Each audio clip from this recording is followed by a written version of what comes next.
वैसा ही मुस्लिम धर्म में ये दान दी गई प्रॉपर्टी है। अब उसमें गवर्नमेंट इंटरफेरेंस क्यों हो रहा है? ये आर्टिकल 26 का वायलेशन है।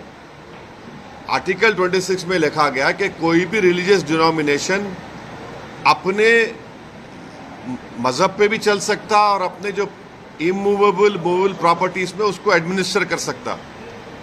तो ये जो नरेंद्र मोदी की सरकार है वो वक्फ प्रॉपर्टीज को बचाने के लिए, वक्फ प्रॉपर्टीज को डेवलप करने के लिए, वक्फ प्रॉपर्टीज में एफिशिएंसी लाने के लिए ये बिल नहीं लाई है।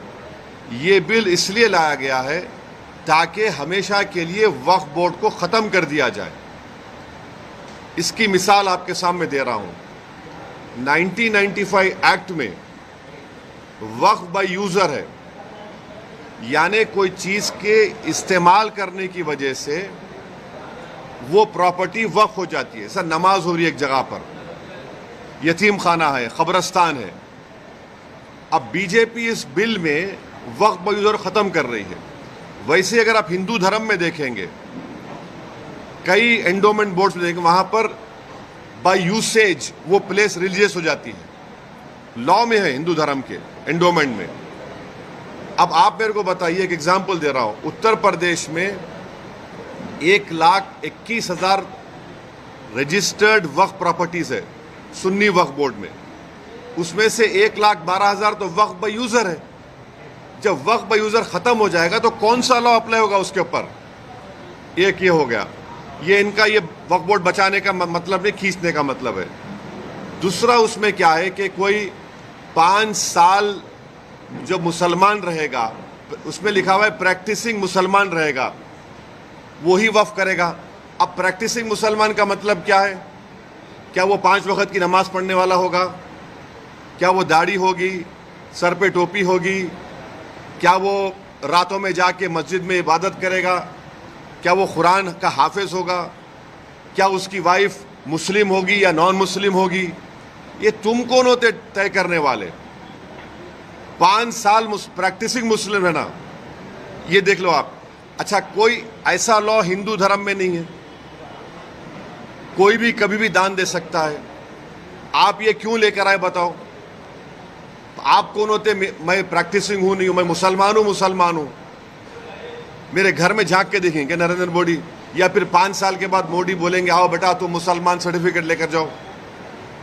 हाँ, तीसरा आप उसमें देख लो। तीसरा क्या है उसमें कि ये बोला जा रहा है कि कोई भी वक्फ प्रॉपर्टी जो गवर्नमेंट के कब्जे में है उसका फैसला कलेक्टर करेगा। अब आप मेरे को बताइए, कलेक्टर खुद गवर्नमेंट का होता है, एग्जीक्यूटिव का। क्या कलेक्टर अपने मामले में जज बन सकता है क्या? ये तो प्रिंसिपल्स ऑफ नेचुरल जस्टिस के खिलाफ है। भाई आप में मेरा झगड़ा होगा तो आप जज कैसे बनेंगे? तो कलेक्टर को इख्तियार दे रहे हैं कि कलेक्टर तय करेगा। अच्छा, फिर सर्वे कमिश्नर होता है जो सर्वे करता है प्रॉपर्टीज को, ये बोल दिया कि नहीं सर्वे कमिश्नर नहीं करेगा, कलेक्टर करेगा। सर्वे कमिश्नर एक अलग होता है डिपार्टमेंट, उसको ख़त्म कर रहे हैं। क्यों कर रहे हैं भाई आप उसको? फिर आप ये कर रहे हैं कि स्टेट वक्फ बोर्ड, सेंट्रल वक्फ काउंसिल में वहाँ पर सिर्फ एक नॉन मुस्लिम मेंबर होता है, वो मिनिस्टर होता है। बाकी के पूरे जितने कैटेगरीज है उसमें मुसलमान होता है। आप उसको ख़त्म करके मेजॉरिटी नॉन मुस्लिम को मेंबर बनाना चाह रहे हैं। स्टेट वक्फ बोर्ड में पूरे मुस्लिम मेंबर्स होते हैं, उसको आप क्या कर रहे हैं? आप उसमें से कम 8 या 9 नॉन मुस्लिम को अपॉइंट करना चाह रहे हैं। स्टेट वक्फ बोर्ड में इलेक्शन होता है मुतवल्ली कैटेगरी का, एमएलए एमपी कैटेगरी का और बार काउंसिल का, आप नॉमिनेट करेंगे। अच्छा, नॉमिनेट क्यों करना चाह रहे हैं?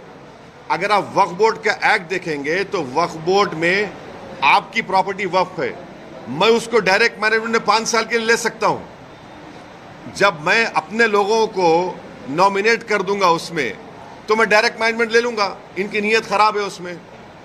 फिर आप ये कह रहे हैं कि कोई हिंदू वक्फ नहीं कर सकता। क्यों नहीं कर सकता हिंदू वक्फ? हिंदू वक्फ कर सकता है, वो मुतवल्ली भी बन सकता है, मगर आप हिंदू वक्फ नहीं कर सकता, उसको ख़त्म कर रहे हैं और हिंदू को मेंबर बनाना चाह रहे हैं आप। सेंट्रल वक्फ काउंसिल लेके देयर शैल बी, शेल का मतलब मैंडेटरी अंग्रेजी में, 2 मेंबर रहेंगे मिनिमम। फिर ये झूठा प्रोपेगेंडा बीजेपी की कि हम महिलाओं को बना रहे हैं, वो पढ़ते नहीं है। ऑलरेडी महिला का प्रोविजन है। क्या प्रोविजन है? अब ये बोल रहे कि 2 बनाएंगे। अभी जो प्रोविजन है एटलीस्ट 2, यानी 2 से बढ़ सकते, आप 2 कर दिए खाली उसको। वक्फ का एक ट्राइब्यूनल है। अब ट्राइब्यूनल में झूठा प्रोपेगेंडा करते हैं कि ये इसका डिसीजन फाइनल होता है। भाई एनजीटी ट्राइब्यूनल है, इनकम टैक्स का ट्राइब्यूनल है, रेलवे क्लेमेंट्स ट्राइब्यूनल है, ऐसे 14 ट्राइब्यूनल है जिनका डिसीजन फाइनल होता है। अपील नहीं कर सकते। भाई ट्राइब्यूनल के जजमेंट के बाद हाई कोर्ट में रिव्यू पिटीशन डाला जाता है। अपील करने से तो लाखों केस कोर्ट में है, और रिव्यू पिटीशन में हाई कोर्ट पूरा रिकॉर्ड मंगा सकता है। तो ये वक्फ के फेवर में नहीं है। फिर इसमें आपने एक कानून लेकर आए। अभी कानून क्या है कि अगर कोई वक्फ की जायदाद को चोरी से बेचता है, उसको 2 साल का रिगरस इम्प्रिजनमेंट, नॉन बेलेबल। अभी मोदी जी के दिमाग में ख्याल आया, क्या ख्याल आया कि तू वक्फ बोर्ड की जायदाद को बेच दे। मोदी है तो मुमकिन है, क्या मुमकिन है कि तेरे को 2 साल नहीं, सिंपल इम्प्रिजनमेंट, तेरे को बेलेबल हो जाएगा। तो वक्फ के मफाद में क्या हो रहा है? ट्राइब्यूनल है वक्फ का ट्राइब्यूनल, उसमें एक डिस्ट्रिक्ट जज सीजे अपॉइंट करते हैं हाई कोर्ट के, एक इस्लामिक नॉलेज का जानकार और एक एमिनेंट पर्सन। अब आप क्या करते हैं? रिटायर्ड डिस्ट्रिक्ट जज, रिटायर्ड गवर्नमेंट एम्प्लॉय, कैसे होगा? फिर अगर आपकी कोई वक्फ की प्रॉपर्टी है, मैं जाके कंप्लेन करता हूं कि ये वक्फ नहीं है, तो collector will order an inquiry. अच्छा, पेंडिंग इंक्वायरी और प्रॉपर्टी विल नॉट बी वक्फ की एक्ट में बोल रहे, बिल में बोल रहे, and there is no time limit for that inquiry, and the collector will do the inquiry as he deems fit. इसका क्या मतलब? यानी आपकी प्रॉपर्टी को मैं कंप्लेन कर दिया कि वक्फ नहीं है, तो कलेक्टर साहब 10 साल ले लेंगे, तब भी वक्फ नहीं रहेगा, वो अपने कंट्रोल में, उनके कंट्रोल में आ जाएगा। तो ऑल इन ऑल अगर आप देखेंगे, इस बिल में वक्फ प्रॉपर्टीज के एफिशिएंसी के लिए नहीं बनाया गया है, ये वक्फ प्रॉपर्टी को खत्म करने के लिए बनाया गया है।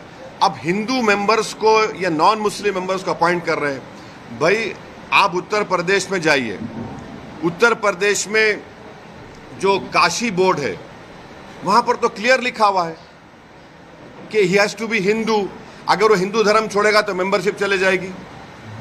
फिर आप देख लीजिए जाकर, आप ये जो आपका तमिलनाडु का एक्ट है, तेलंगाना का एंडोमेंट एक्ट है, आंध्रा का है, उड़ीसा का है, इसमें सब लिखा गया कि only Hindu will become the member. अच्छा, हिंदू की परिभाषा क्या है संविधान में? हिंदू, सिख, बौद्ध और जैन, मगर इन मंदिरों में सिर्फ हिंदू बनेगा मेंबर। अब मिसाल के तौर पर मुंबई में ट्रस्ट में है आपका कौन सा मंदिर है? सिद्धि विनायक है। गुजरात में सोमनाथ की मंदिर, वो भी ट्रस्ट में आता। वहां पर आप किसको बनाते हैं मेंबर? आप एक बात समझिए, तिरुपति के प्रसाद में घी में एनिमल फैट आया तो एतराज हो रहा है, बिल्कुल सही है, नहीं होना चाहिए अगर हुआ तो, मगर आप हमारे धर्म के संस्थानों में आप कैसे नॉन मुस्लिम को बनाएंगे? प्रसाद में आप बोल रहे कि एनिमल फैट आ गया तो गलत है, बोल हम भी मानते गलत है, नहीं आना चाहिए, उनकी आस्था है, मगर यहां पर हमारी आस्था, हमारे धर्म में, ये तो वक्फ बोर्ड तो मुस्लिम धर्म का हिस्सा है। तो इसलिए ये जो बिल मोदी लाए हैं, उनकी सरकार लाई है, वो वक्फ प्रॉपर्टीज को छीनना चाह रहे। अच्छा, अभी हाजी मलंग की दरगाह है, एकनाथ शिंदे का स्टेटमेंट है कि दरगाह नहीं, हम नहीं मानते। अब ये कानून बनेगा तो कलेक्टर साहब के पास जाएंगे, कोई कलेक्टर बोलेगा नहीं नहीं ये दरगाह नहीं है, ये तो कुछ और है, या इंक्वायरी ऑर्डर कर देगा। ये कैसे होगा बताइए आप? अच्छा एक मिनट ठहरिए, इसमें एएसआई के प्रोटेक्टेड मॉन्यूमेंट्स भी है। एएसआई चाहता है कि पूरा निकाल दिया जाए वक्फ बोर्ड से। एएसआई का सेक्शन 16(1) पढ़िए आप, वो ये बोलता है कि the religious character of any protected monument can never be changed. तो ये इसीलिए हम कह रहे हैं कि ये वक्फ बिल जो नरेंद्र मोदी लाए हैं, वो वक्फ की प्रॉपर्टीज को बचाने के लिए नहीं, वक्फ के प्रॉपर्टीज को एफिशिएंट बनाने के लिए नहीं। अच्छा, जो वक्फ बोर्ड को मुतवल्ली 7% देते थे अपने इनकम का, उसको आप 5% कर दिए। ये कौन सा वक्फ के मफाद में काम कर रहे बताओ आप? तो इसीलिए ये सब एक मुसलमानों से उनकी मस्जिदों को छीनना चाहते हैं, दरगाहों को छीनना चाहते हैं, कब्रस्तानों को छीनना चाहते हैं, इसलिए इस बिल को लाए हैं लोग। एक के बाद एक के बाद मैं कहीं नहीं जा रहा हूँ, भाग नहीं रहा हूँ मैं। बोलिए आप।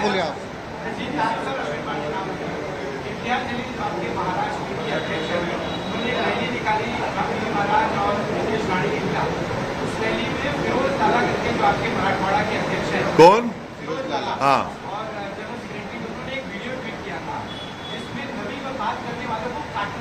देखो मेरे भाई, सुनो एक हाँ बिल्कुल सही किया, बिल्कुल नहीं, सुन तो अरे भाई साहब, आपका जो ऑर्गेनाइजेशन का जो झगड़ा है सेबी के मैडम से, झगड़ा करो ना उससे। अरे सुन तो, अरे मेरे को जवाब देना मेरा काम है, तुम नहीं। देखिए, हम जवाब देंगे, आप जवाब नहीं देंगे। आप सवाल कर लिए, सुनो अभी आप जैसा चाह रहे नहीं दूंगा मैं। आप मोदी है क्या? नहीं है ना मोदी, आप तो रुक जाइए। आप मोदी तो नहीं है ना, मेरे पीछे ईडी सीबीआई तो नहीं भिजाएंगे ना आप। सुनिए, मेरा जवाब यह है कि आप लोग झूठ चलाए, आपका झगड़ा सेबी से है। आप मैडम से, अरे मेरा नहीं, उंगली मत दिखाओ, ऐसा मत दिखाओ। नहीं, आप जर्नलिस्ट है, मैं आपको बिल्कुल, वो झूठ है। हम बोल रहे तो नहीं, हम आपको बोल रहे झूठ है वो। आपको अब सुन तो लीजिए, इंडिया टीवी के रजत शर्मा ने तारीफ की इसकी, अब आपको पसंद नहीं आएगा बोलना। अरे बोल रहा हूँ, इंडिया टीवी के रजत शर्मा ने कहा कि इम्तियाज जलील ने कलेक्टर को रिप्रेजेंटेशन दिया, बाज नौजवान जज्बात में थे। इम्तियाज जलील ने कहा कि ख़त्म किस्सा। ये और रजत शर्मा जी ने अपने इंडिया टीवी पर कहा कि बहुत अच्छा किया उन्होंने। ये क्या, आप तो तारीफ भी करो। इतना बड़ा मजमा आया महाराष्ट्र की तारीख में, ये सबसे बड़ा मुसलमानों का प्रोटेस्ट था। सुन तो लीजिए, शायद आपकी पैदाइश से पहले एक प्रोटेस्ट मुंबई में हुआ था शाबानों के वक्त,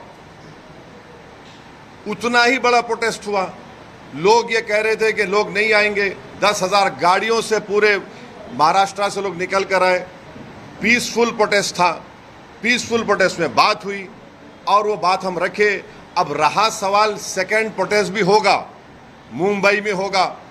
अगर हमारे डिमांड्स को महाराष्ट्र सरकार नहीं मानेगी तो आज़ाद मैदान में परमिशन लेकर हम यह प्रोटेस्ट करेंगे और ये प्रोटेस्ट जारी होगा।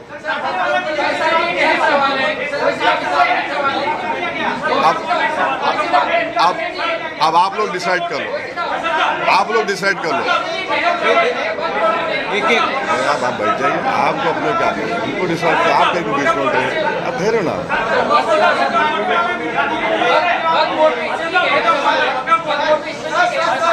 सवाल ये कि निशिकांत दुबे एक एमपी है जिन्होंने जेपीसी के चेयरमैन को लेटर लिखा है। निशिकांत दुबे बीजेपी के सांसद ने एक लेटर लिखा है जेपीसी के चेयरमैन को, कहा है कि 125 करोड़ जो ईमेल आए हैं वक्फ बोर्ड को लेके, इसके ज्योग्राफिकल ओरिजिनलिटी पे जांच की जानी चाहिए। इसके पीछे विदेशी ताकत या जाकिर नाइक जैसे लोग शामिल हो सकते हैं कि 125 करोड़ जो जेपीसी को। सुनिए, मैंने इनिशियल रिमार्क्स में अपने कहा कि ये जेपीसी नहीं है, ये जॉइंट वर्किंग कमेटी ऑन वक्फ है। Joint working committee on Waqf amendment bill में जो भी होता है, जो भी निर्णय होगा, वो हम पब्लिकली नहीं बोल सकते, वो हम पार्लियामेंट रूल्स प्रोहिबिट करते। वो अंदर जो भी होगा वो चेयरमैन साहब और मेंबर्स डिसाइड करेंगे। वो लिखे हैं तो ये देखिए, मैं आपको बता रहा हूँ, पार्लियामेंट की स्टैंडिंग कमेटी हो, पार्लियामेंट की सेलेक्ट कमेटी हो, पार्लियामेंट की जॉइंट पार्लियामेंट्री कमेटी हो, पार्लियामेंट की जॉइंट वर्किंग कमेटी हो, पार्लियामेंट की बिजनेस एडवाइजरी कमेटी हो, इन तमाम कमेटीज में जो भी अंदर जो होता है वो हम नहीं बोल सकते। आप मेरे को चाह रहे हैं कि कोई लेटर लिखा चेयरमैन को, वो कमेटी का हिस्सा हो गया। अभी हम उसको कमेटी में बात करेंगे या नहीं करेंगे, वो कमेटी का चेयरमैन तय करेगा, हम तय करेंगे। उत्तर प्रदेश सरकार ने योगी सरकार ने होटलों और रेस्टोरेंट के जो मालिक है, मैनेजर है, उसका नाम लिखने कहा है, कल ही ऑर्डर आया है, क्या कहेंगे? एक ऑर्डर तो आ गया सुप्रीम कोर्ट का, एक ऑर्डर तो सुप्रीम कोर्ट का आ गया। अब ये जो ऑर्डर निकाले हैं उसको मुझे देखना पड़ेगा, पढ़ना पड़ेगा, तभी उस पर कोई मैं रिएक्शन दे पाऊंगा। सर वक्फ अमेंडमेंट बिल को लेके आप उसकी मुखालफत क्यों कर रहे हैं? क्योंकि वक्फ के अंदर अमेंडमेंट होना चाहिए, क्योंकि बहुत सारी ऐसी वक्फ की जायदाद है जिनके ऊपर कब्जा हुआ है और जो दूसरों के पास है, तो क्या जैसे कि अंबानी की जगह तो सुनिए, अभी देखिए, नहीं आप अच्छा आप पूछ लीजिए आप वहाँ। वक्फ बोर्ड की जो आप बता रहे कि वक्फ बोर्ड में बदलाव नहीं होना चाहिए, तो वक्फ बोर्ड जो रहे अभी तक का जो वक्फ बोर्ड बना या ट्रिब्यूनल बना, उसके रहते हुए सिर्फ बिजनेस में सिर्फ बिल्डर में अपने जो है पैसे कमाए, ना ही कि एक आम मुसलमान को कोई फायदा हुआ वो वक्फ की जमीनों से। अंबानी एक जो जिसपे एक नोटिस आएगी, जो इतना दुनिया का सबसे बड़ा घर बना चुका है, उसके आपका क्या कहना? आप लोगों को गलत फहमी है कि वक्फ की प्रॉपर्टी से या जो मुतवल्लियों से पीपल अवामुन्नास को एट लार्ज पब्लिक फ़ायदा नहीं हुआ। मेरी आपसे गुजारिश है कि कभी गुलबर्गा को जाइए। गुलबर्गा में जो उस ख्वाजा बंदा नवाज के जो सज्जादे हैं मोहम्मदुल हुसैनी रहमतुल्लाह अलैह, उन्होंने अपनी ज़िंदगी में आज से 50 साल 55 साल पहले उन्होंने एक स्कूल शुरू किया था और मुसलमान लड़कियों को तालीम दिलाने के लिए वो बंडी में, बैल बंडी में पर्दा लगाकर वो बंडी हर मुस्लिम घर को जाती थी ताकि वो मुस्लिम बच्चियां उसमें बैठकर आकर स्कूल में पढ़े। फिर उन्होंने स्कूल कायम किया, इंजीनियरिंग कॉलेज कायम किया, मेडिकल कॉलेज कायम किया। ऐसा आपको नेगेटिविटी मत दिखाइए, ये एक है। दूसरा ये है कि वक्फ बोर्ड को समरी एविक्शन पावर्स नहीं है। अगर मुझे किसी एनक्रोचर को निकालना है तो कलेक्टर को लिखना पड़ता मुझे। अगर मैं सुप्रीम कोर्ट में केस जीत भी जाता हूं तो मुझे ईपी फाइल करना पड़ता सिविल कोर्ट में। तो वक्फ बोर्ड को समरी एविक्शन पावर्स मिलने चाहिए जो हिंदू एंडोमेंट बोर्ड को दिए गए हैं, वो दीजिए और आप इन एनक्रोचर्स को निकालेंगे। अब जो एनक्रोचर्स है, लिमिटेशन एक्ट वक्फ प्रॉपर्टीज के ऊपर, limitation act Hindu endowment properties पर अप्लाई नहीं होता। अब इस बिल में नरेंद्र मोदी बोल रहे लिमिटेशन अप्लाई होगा, यानी जितने एनक्रोचर्स कब्जा करके बैठे हैं उनको अब मालिक बनाना चाह रहे। अब रहा सवाल तीसरा जो आप यहां पर बड़ी बिल्डिंग का हवाला दिए, वो जो है वो आगा खानी वक्फ की है। अब मोदी जी आगा खानियों के लिए वक्फ बना रहे, हम चैलेंज कर रहे मोदी जी को। आगा खानी जो वक्फ की प्रॉपर्टी थी जिसमें कुरान पढ़ाना, यतीम खाना था, वो उसको 21 करोड़ में किसने बेचा और क्यों बेचा? और क्या वहां पर वक्फ बोर्ड के ऑफिसर्स ने लिखकर नहीं दिया था कि this is a Waqf property?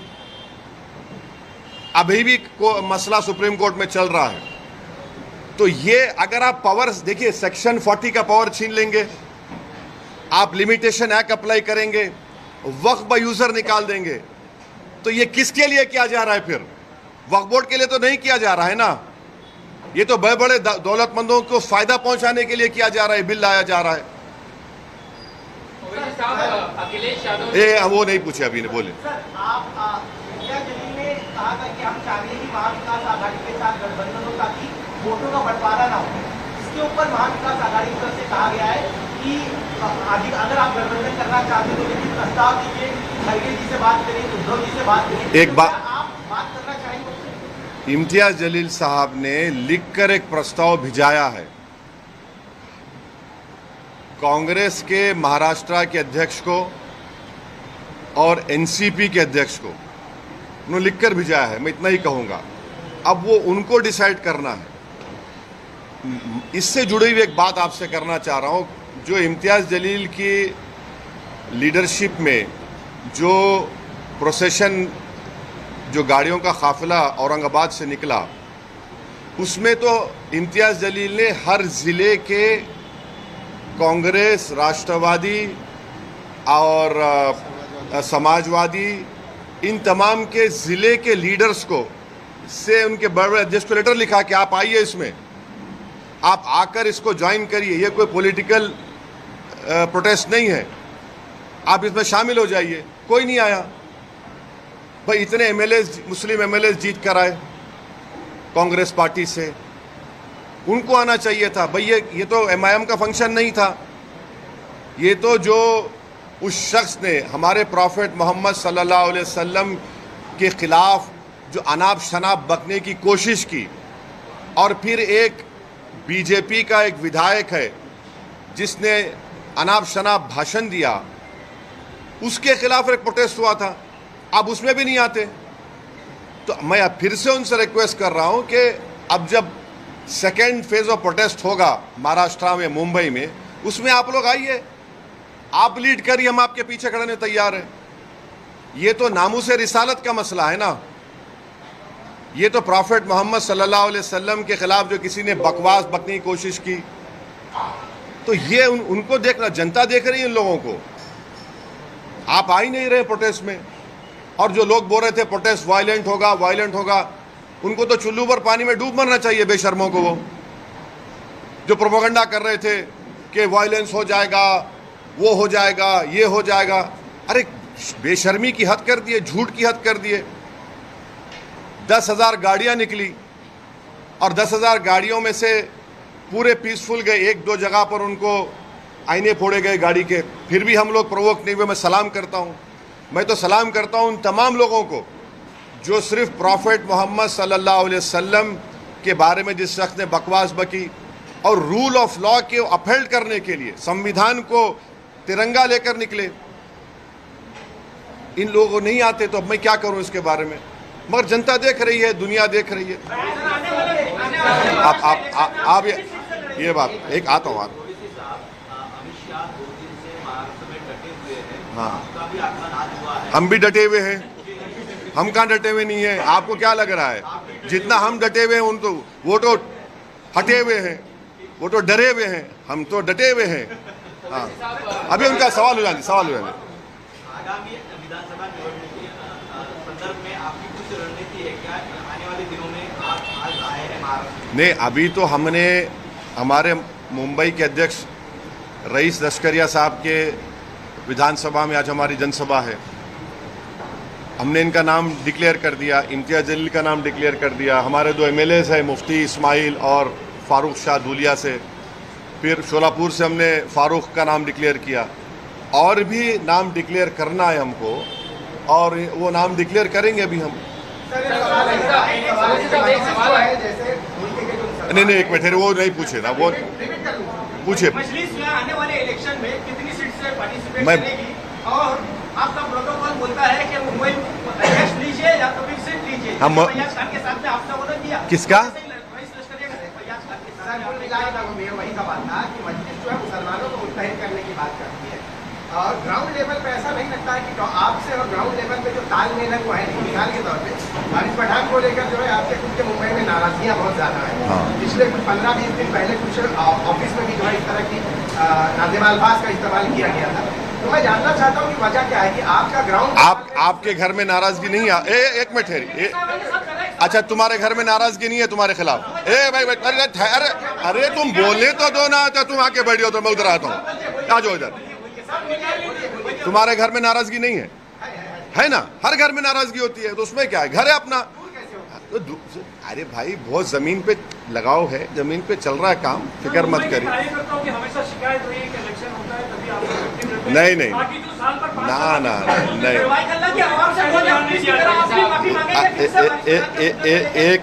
एक मिनट। अब मुंबई में कई मरतबा आता हूँ, कई मरतबा अपने कार्यकर्ता से मिलता हूँ, आप लोगों से बच के निकल जाता हूँ। इसका यह मतलब तो नहीं है कि हम नहीं मिल रहे हैं, आते हैं, मिल रहे हैं, काम हो रहा है। यकीनन इस बात का मैं इकरार कर रहा हूं कि there is always a room for improvement. हम इम्प्रूवमेंट करेंगे और अच्छा करेंगे, मगर ये बोलना कि बिल्कुल ही नहीं, ऐसा नहीं है। ओवैसी साहब, एक सवाल ये जानना चाहता हूँ कि अखिलेश यादव ने ये आरोप लगाया है कि उत्तर प्रदेश में बाई इलेक्शन होने वाले हैं, उससे ठीक पहले योगी गवर्नमेंट वोटर्स लिस्ट में से मुसलमानों के नाम काट रही है। एक ये सवाल, और दूसरा सवाल जम्मू कश्मीर चुनाव में लेना चाहता हूँ, जिसमें बीजेपी पहले एक सवाल हो जान दीजिए। नहीं, मैं नहीं, कहाँ भाग रहा हूँ मैं? अखिलेश यादव वाला से पहले नहीं, अगर नाम काट रहे हैं तो नाम दलाइए ना। आप डेट ऑफ पोलिंग आने तक नाम दला सकते हैं, आप नाम दलवाइए। आप रो क्यों रहे हैं? आप नाम दलवाइए। अगर आपके नाम का बीजेपी नाम डाल रही है डिलीशन का, तो आप डालिए उनका नाम। कौन रोक रहा है आपको? आप डालिए नाम और इलेक्शन कमीशन को रिप्रेजेंटेशन भिजाइए, मीडिया को दीजिए कि कहां पे कौन सी 10 विधानसभा में चुनाव हो रहा है बाई इलेक्शन का, कहां से नाम काट रहे हैं वो दे दीजिए। मीडिया को बोल दीजिए कि इस विधानसभा में इतने नाम काटे गए मुसलमानों के, मगर नाम डलवाइए आप और करिए वो। अब वो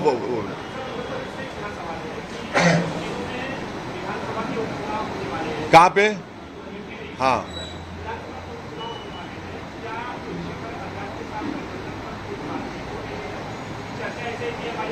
नहीं, इस सवाल का जवाब जो है हमारे उत्तर प्रदेश के अध्यक्ष जनाब शौकत अली साहब आपको देंगे। वो भाई नहीं पूछे, वो आप वो पीछे आपके जो है मेरे सवाल का जवाब ही नहीं, जवाब दे दिए आप।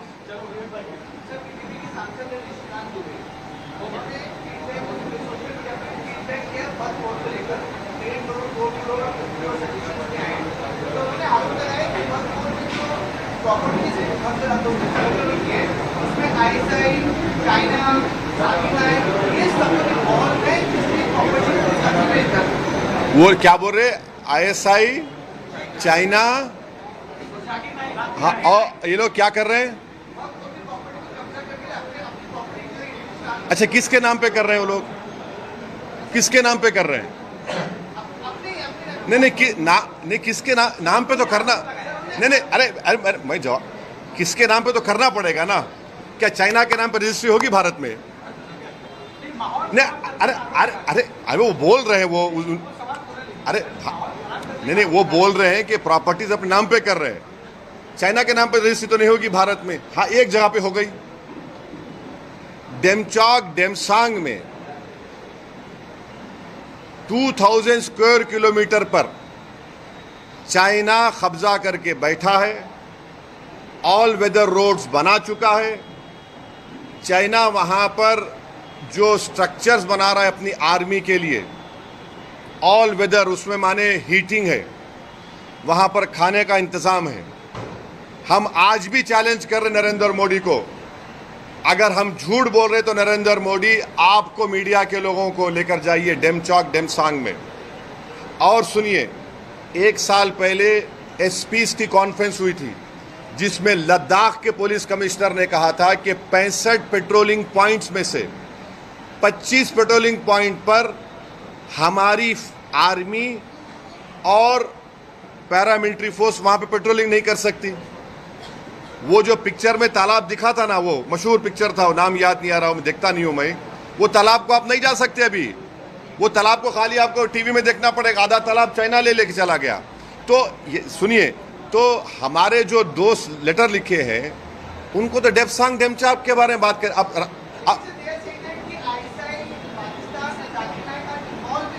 हाँ, तो उनका इन्वॉल्व है तो देते प्रूफ, देते बराबर। अगर कोई इन्वॉल्व, चाइना इन्वॉल्व है तो हम तो बोलेंगे पहले चाइना को डेमसांग डेमचौक से निकाल कर उखाड़ कर फेंको।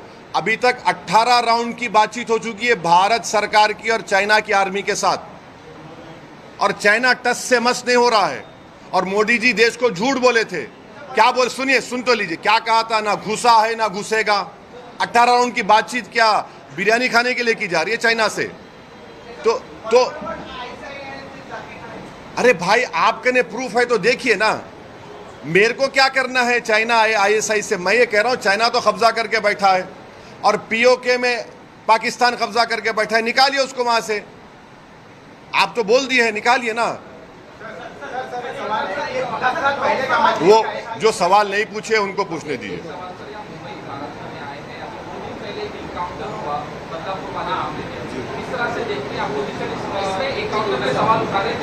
इसको एक ही जोड़ना चाहूंगा, शहर में जगह जगह पर पोस्टर लगे हैं, देवेंद्र फडणवीस की तस्वीर लगी है और लिखा गया है बदला पूरा, बदला पूरा हो गया, इस तरह के पोस्टर भी लगे। तो इस पोस्टर से शुरू करते हैं। अब वो बोल रहे हैं, सुन तो लीजिए ना, बदला पूरा हो गया। तो सरकार इस बात को मान रही है कि कोर्ट से सजा नहीं दिलाएंगे, ऑनरेबल जज साहब सजा नहीं देंगे, हम बदला लेंगे। देखिए, ये जो बदला लेते हैं ना, ये जो लोग बदला लेने वाले होते हैं, ये गैंगस्टर माफिया होते हैं। संविधान में इंसाफ होता है, जस्टिस होता है, और कोर्ट के जरिए से उस खाती को जब सजा दी जाती है तो बदला नहीं होता, वो जस्टिस होता है। तो बदले और जस्टिस में फर्क है। आप बदले की बात कर रहे हैं, हम जस्टिस की बात कर रहे हैं। अगर ऐसा ही होगा जैसा पोस्टर लगाकर बदला ले लिए तो फिर कोर्ट को बंद कर दो। आप जितने पब्लिक प्रोसिक्यूटर उनको बोलो छुट्टी मनाओ, चौपाटी पे जाकर बैठ के एंजॉय करो। जज साहब को बोलो आपकी जरूरत ही नहीं है। वो संविधान में जो राइट टू लाइफ एक फंडामेंटल राइट है, एक्यूज का भी है और आपका मेरा भी है। आप बदला लेकर नहीं मार सकते, आप जस्टिस करके उसकी आप कैपिटल पनिशमेंट दे सकते हो उनको, वो जस्टिस होगा। तो ये पोस्टर लगाने का मतलब ये है कि बीजेपी इस पर अपनी रोटी सेक रही है और उसको बदला कह रही है। हम जस्टिस का मुतालबा कर रहे हैं। सर, आपने जस्टिस की बात कही, जो अखिलेश ने अक्षय शिंदे उनके माँ बाप आज हाईकोर्ट में गए, कहा कि जो इनकाउंटर हुआ है गलत हुआ है। भाई ख्वाजा यूनुस याद है आपको? ख्वाजा यूनुस किसी को याद है? घाटकोपर में ख्वाजा यूनुस का क्या हुआ? अभी तक सब गूंगे बन के बैठे हैं। आज भी ख्वाजा यूनुस का परिवार पूछ रहा है कि भाई जिंदा है तो बताओ, मर गया तो कम से कम खबर बताओ।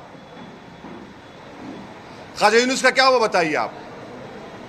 हमने इसी मुंबई में पाकिस्तान से टेररिस्ट आए थे, वो जालिम आतंकवादी, वीटी स्टेशन पर खून की होली खेली गई, बड़े बड़े 5 स्टार होटल में मारा गया।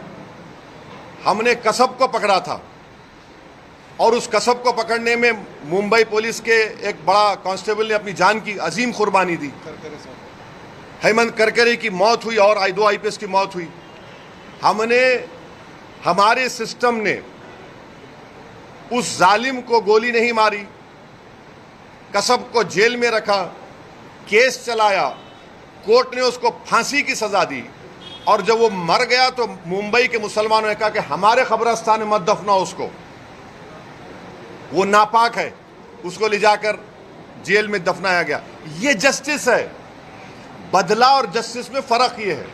वैसे साहब, हाल ही में जब भिवंडी में दंगे हुए तो वहाँ पर कुछ लोगों ने ये आरोप लगाया कि मस्जिद के सामने जय श्री राम के नारे लगाए गए, इससे जो पब्लिक भड़क गई और हालात बिगड़ गए। तो क्या ये जय श्री राम के नारे लगाना गलत है? और दूसरा ये कि जो गणपति की मूर्ति पे जो लोग पत्थर फेंकते हैं, क्या वो सच्चा मुसलमान हो सकता है? देखिए, कोई भी सच्चा या पक्का या झूठा ये आप और मैं तय करने वाले नहीं हैं, समझे ना। जो सबसे पहले अच्छा इंसान होना पड़ेगा, तभी वो अच्छा मुसलमान, अच्छा हिंदू होगा। अगर आप अच्छे इंसान नहीं हैं तो आप में ना अच्छे और बुरे की तमीज़ पैदा होगी। और अगर आप जब रिलीजियस प्रोसेशन निकाल रहे हैं तो आपका रिलीजियस प्रोसेशन आपको इस बात की इजाज़त नहीं देता कि आप किसी के भी रिलीजियस प्लेस के ऊपर कुछ गड़बड़ करें। और अगर कोई गड़बड़ करता है तो कानून को अपना काम करना चाहिए। ये हमारा मानना है। रूल ऑफ लॉ प्रिवेल होना चाहिए। कोई देखिए, एक बात सुनिए, 6 दिसंबर को कौन से पत्थर फेंके गए थे? सुनिए, आपको सुनना पड़ेगा। नहीं, आपको सुनना पड़ेगा। 6 दिसंबर को कौन सा पत्थर फेंका गया था? नहीं, 6 दिसंबर को बाबरी मस्जिद को पत्थर फेंका गया था। नहीं, 6 दिसंबर को पत्थर फेंका गया था। 6 दिसंबर को पत्थर फेंका गया, इसलिए मस्जिद तोड़ दी आपने। छोड़ दीजिए। नहीं, आप मेरे मुंह में अल्फाज डाल के अपनी सुन तो लीजिए। आप अपनी TRP रेटिंग देखना। एक मिनट ठहरो। आप 6 दिसंबर को खंडन करेंगे?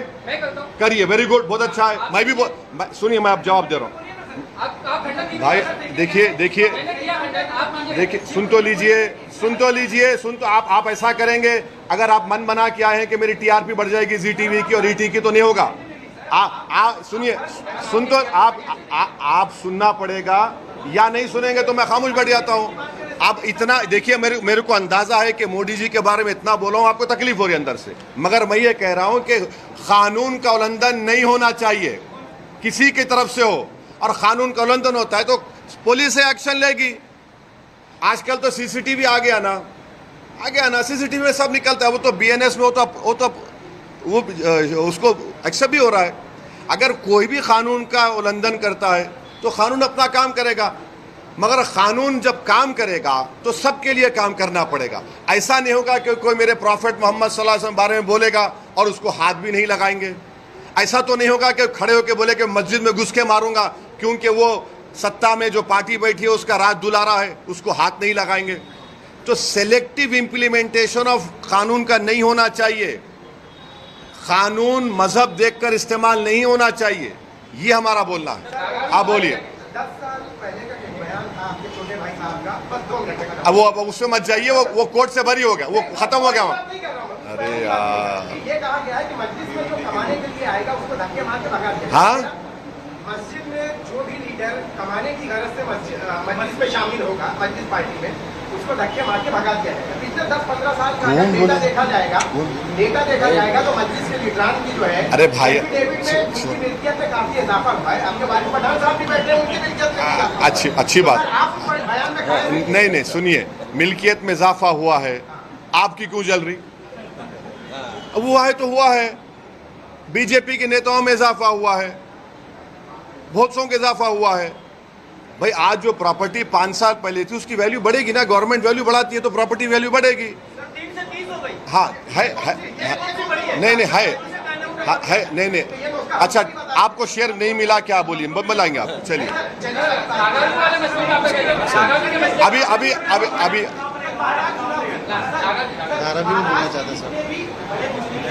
उनका कहना है कि लोकसभा चुनाव में एकतरफा मतदान किया गया, भाजपा आघाड़ी पक्ष में, लेकिन राज्यसभा में प्रतिनिधित्व मुसलमानों का नहीं होता है। इसीलिए कम से कम 42 सीटें जो है जहाँ पर मुस्लिम बहुल इलाके हैं वहाँ पर मुसलमानों को उम्मीदवारी दी जाए ताकि सदन में जाकर वो मुसलमानों के मुद्दे को उठा सके। इतना बड़ा प्रोसेशन निकला जो नॉन पॉलिटिकल था, उसमें नहीं आ रहे लोग। क्या टिकट पूछ रहे? एक मुसलमान के लिए उसका जो दिल होता है वो प्रॉफेट मोहम्मद सल्लल्लाहु अलैहि वसल्लम होते हैं, उसमें इनके लीडर नहीं आना चाह रहे, उसमें तो अब क्या बोलेंगे इनको? अरे भाई तुम, इतना बड़ा मसला है ये, उसमें आ जाते आप टिकट लेके क्या करेंगे?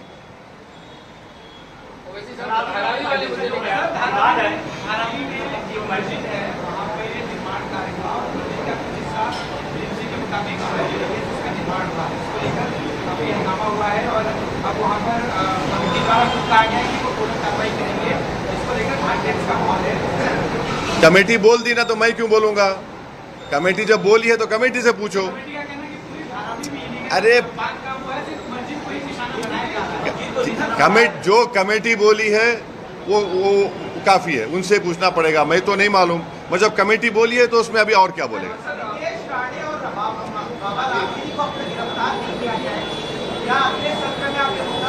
तो यही तो मैं बोल रहा था, हमारे जो भाई ईटी और जी के पूछ रहे थे, ये तो कानून का संविधान इनको यहाँ नजर नहीं आता, इनको नजर ही नहीं आता। ये पूछ क्यों नहीं रहे कि ये जो बकवास बकी गई उसके ऊपर पुलिस केस क्यों नहीं बुक हो रहा है?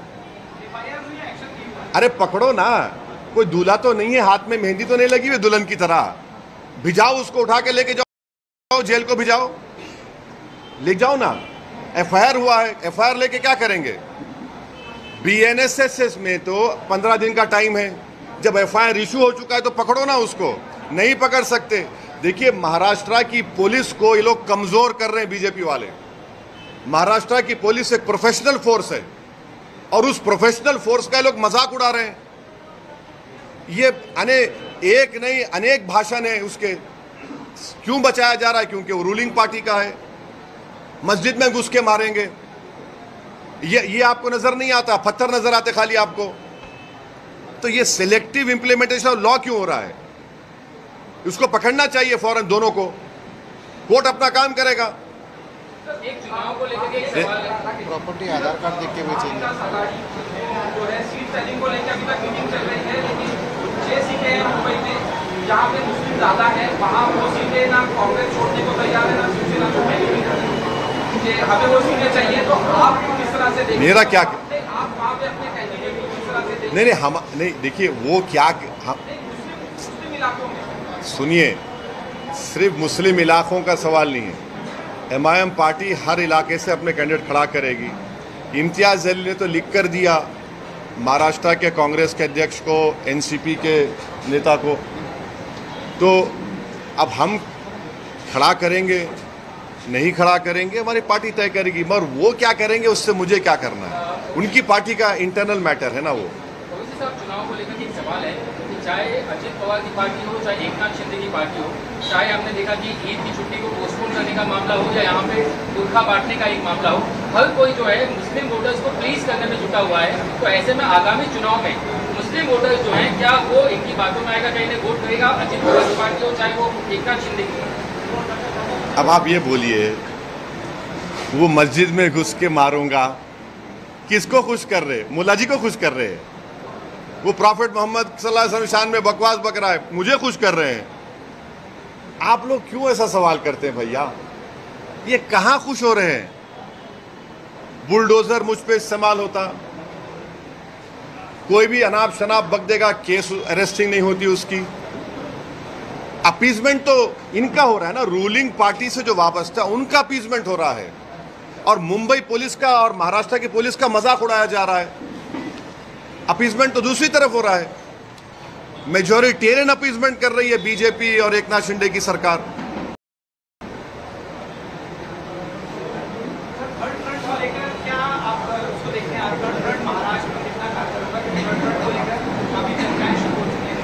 हाँ, चर्चाओं में हम भी हैं। सर, अकबर ओवैसी को आपने आपके छोटे उसको हमेशा मुंबई और महाराष्ट्र की राजनीति से दूर रखा है। क्या इस बार अकबर ओवैसी महाराष्ट्र के इलेक्शन के टाइम पे यहाँ पर आएंगे, आप उनको लाएंगे? MIM का कोई भी नेता किसी भी जगह से दूर नहीं होता है। काफी सालों से यहाँ पर नहीं भाई, उनकी सेहत बाज़-औक़ात साथ नहीं देती है। उनके ऊपर जानलेवा हमला हुआ था, तो उससे उनके सेहत की ठीक नहीं होने की बिना पर समर आएंगे, वो जरूर कैंपेन करेंगे, हर जगह करेंगे महाराष्ट्र में। वारिस पठान को टिकट आप देंगे? दो का नाम अनाउंस किया आपने, वारिस पठान का नाम अभी तक आपने अनाउंस नहीं किया। आपको शाम में अपन मिल रहे ना, बात करेंगे इस बारे में। हरियाणा में और जम्मू कश्मीर विधानसभा चुनाव में क्या होगा? मुझे लगता है कि हरियाणा बीजेपी हारेगी, इंशाल्लाह जम्मू कश्मीर भी हारने के मौक़िफ़ में है। तो लड़ाई जम्मू कश्मीर में मेरी राय है कि जम्मू में होगी। बीजेपी अगर जम्मू में हार गई तो खत्म, मामला टाइट हो गया। थक गए आप लोग?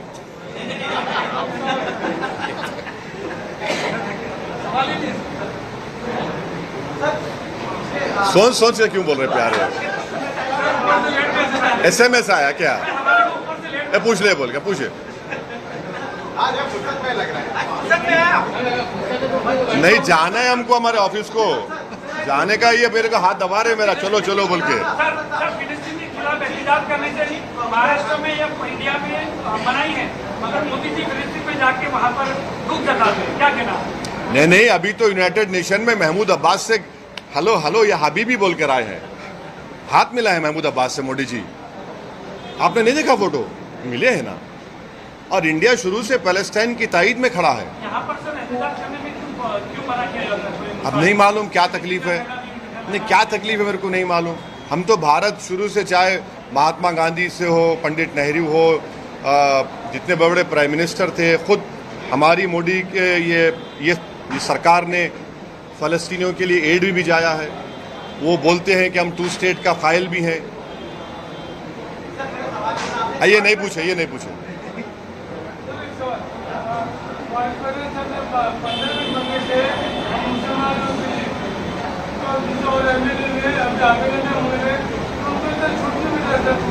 क्या हुआ? 15 मिनट बोला, दूसरा मैंने 24 घंटा बोला, उसको छूट मिला। हाँ,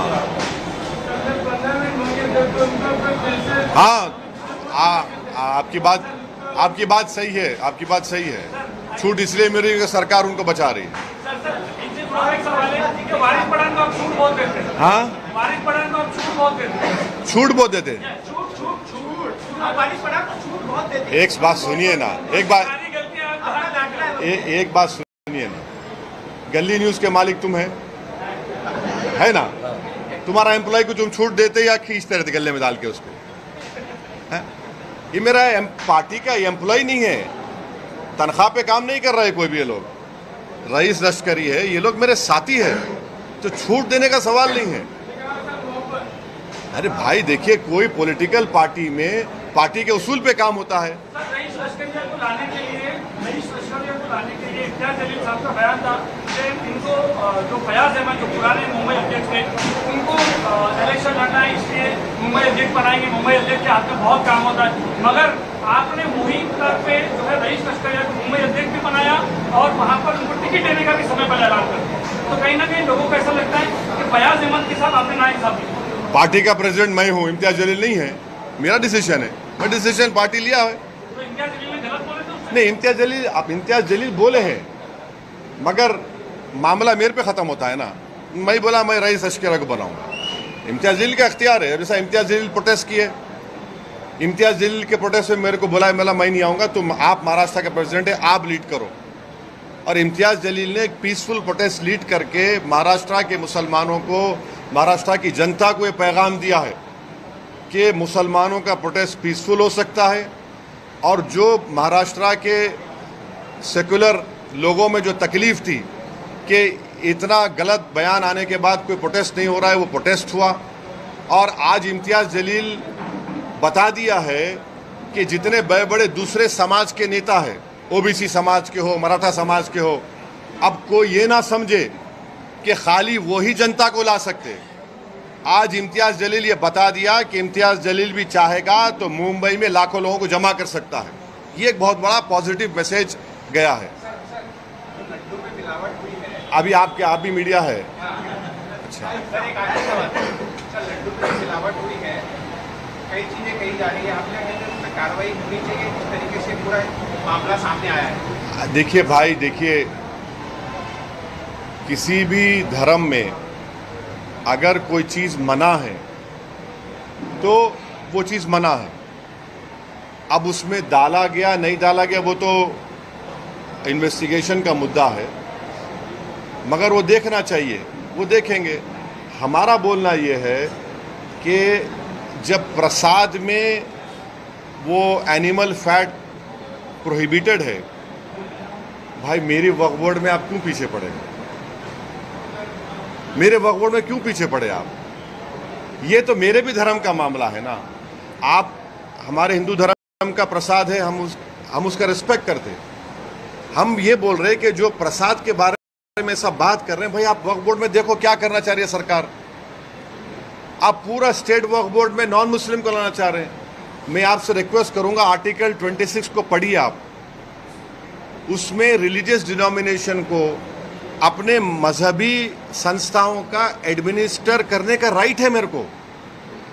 आप मुझसे छीन रहे हैं, क्यों छीनना चाह रहे हैं आप? मेरी शिकायत मेरा यही है कि आप ये क्यों करना चाह रहे हैं? एक तरफ सर वक्फ बोर्ड की बात हो गई, दूसरी तरफ कई सारे जो हिंदू साधु संत लोग कह गए, उसी तर्ज पे देश में हिंदू संरक्षक बोर्ड बनना चाहिए, जिसमें तमाम हिंदू सनातन के जितने जो धर्म हुए वो उसमें बोर्ड होने चाहिए। तो एक तरफ हम वक्फ बोर्ड की बात करें, दूसरी तरफ अब ये मांग की उठ रही है कि हिंदू संरक्षक बोर्ड बनाए। भाई वो बोल रहे हैं तो सरकार को सुनना चाहिए, सरकार को बात करनी चाहिए। वो क्या बोल रहे, वो क्या चाह रहे हैं मेरे को तो नहीं मालूम, मगर जितने हिंदू एंडोमेंट बोर्ड्स हैं उसमें चाहे वो आपके कितने 12 ज्योतिर्लिंग है या 18 ज्योतिर्लिंग, 12 है जो झारखंड में है।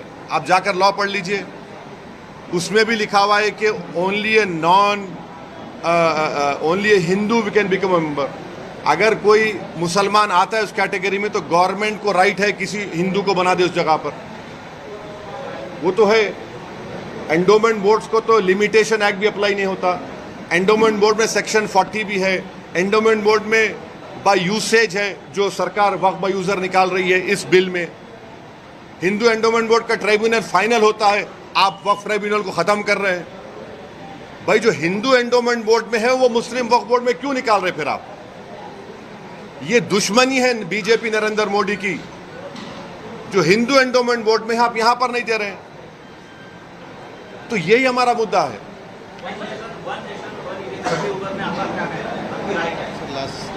ये आखिरी है ना, ए बस कर दे ना, फिर शाम में कुछ नहीं होगा। नीतीश ने कहा है कि रैली को देखते हुए कहा कि इतने पोहे पर अभी रोज सकाळी नाश्ते खाते, यानी इतने लोग आए तो मैं सुबह नाश्ते में हैं ना उसको आज करते हैं क्या? अब नहीं मालूम वो इंसान को खाता है क्या?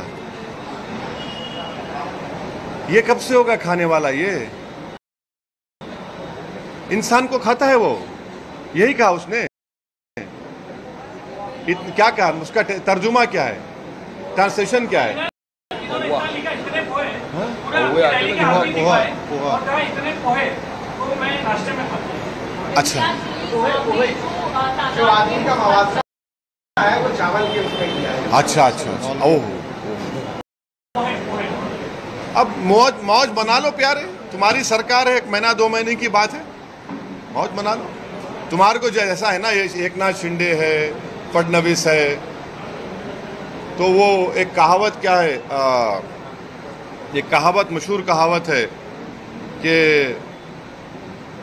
अब सरकार उनकी है तो वो बचा रही है उनको, मगर संविधान की बेइज्जती की जा रही है, महाराष्ट्र पुलिस की बेइज्जती की जा रही है, जो बकवास पे बकवास बोला जा रहा है। और अब BNS कानून में प्रोविजन है 302, पढ़ो आप, जिसमें हर्टिंग रिलीजियस सेंटिमेंट है। Thank you.